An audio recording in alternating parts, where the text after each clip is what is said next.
Hello, everyone. Welcome to the China Business Legal Navigator. The topic for the discussion today is the importance of choosing the right jurisdiction for your manufacturing contracts in China.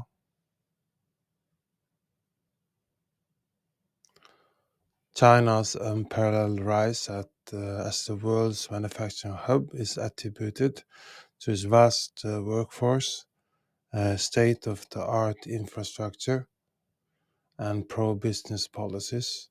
As numerous global companies pivot towards China for enhanced production capabilities and cost-effective manufacturing, understanding the intricacies of the Chinese legal system become paramount, especially when it comes to jurisdiction in manufacturing contracts.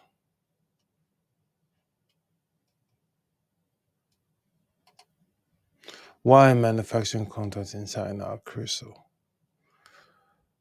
Manufacturing contracts are not mere paperwork. They serve as the backbone of any business relationship, particularly in China. These contracts solidify the roles and responsibilities of both parties, set clear expectations and standards, offer legal protection and recourse mechanisms, ensure alignment on cost deliveries and other pivotal parameters. Language matters the case for Chinese contracts. While the comfort of English contract is undeniable, it is imperative to draft contracts in China in Chinese. Here's why. Universal understanding. A Chinese contract ensures all the Chinese parties are on the same page, eliminating potential ambiguities. Legal strength. Chinese courts often mandate contracts in Chinese to be legally binding. English contracts might not hold the same weight, as contracts are eventually translated into Chinese in the courts. If you only use English contracts in China, the result will be translations that are not verified and lower enforceability in the courts in China.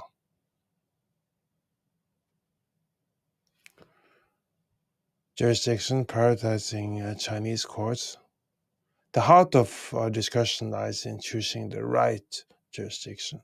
When collaborating with Chinese manufacturers, relying on Chinese courts for potential disputes is not just recommended but essential. Limited enforceability of foreign judgments. One of the most compelling reasons to prioritize Chinese courts is the limited enforceability of foreign judgments in China.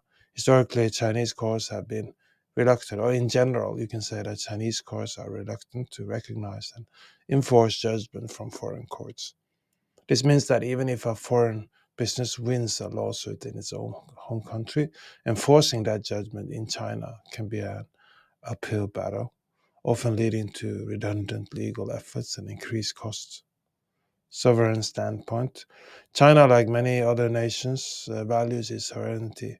Rulings from foreign courts can sometimes be perceived as an infringement on this sovereignty, especially concerning domestic matters or involving significant Chinese entities. By choosing Chinese jurisdiction, businesses show deference to this standpoint, aligning with the country's legal and cultural ethos. Pragmatic approach. From a purely pragmatic perspective, it makes little sense to secure a judgment in a foreign court if it cannot be enforced where the assets or operations of the other party are located. Since many manufacturing operations and assets are based in China, it's logical to resolve disputes in a jurisdiction where the judgment can be effectively executed. Strengthening business relations. Opting for Chinese jurisdiction ensures a smoother legal process and sends a clear message to Chinese partners and manufacturers. It signifies a commitment to mutual respect and understanding, which can be instrumental in fostering stronger, more collaborative business relationships. Securing your assets, return of molds and tooling. A frequently overlooked component in manufacturing contracts is a stipulation regarding the return of molds, tooling, and bespoke equipment. Protecting intellectual property, these items often house proprietary designs, financial implications, there are significant investments, and should be returned to maintain economic interest. Explicit clauses, contracts must detail the return process, encompassing timelines, conditions, and associated costs. Navigating IP challenges in China. China's unique first-to-file IP system can be a potential minefield.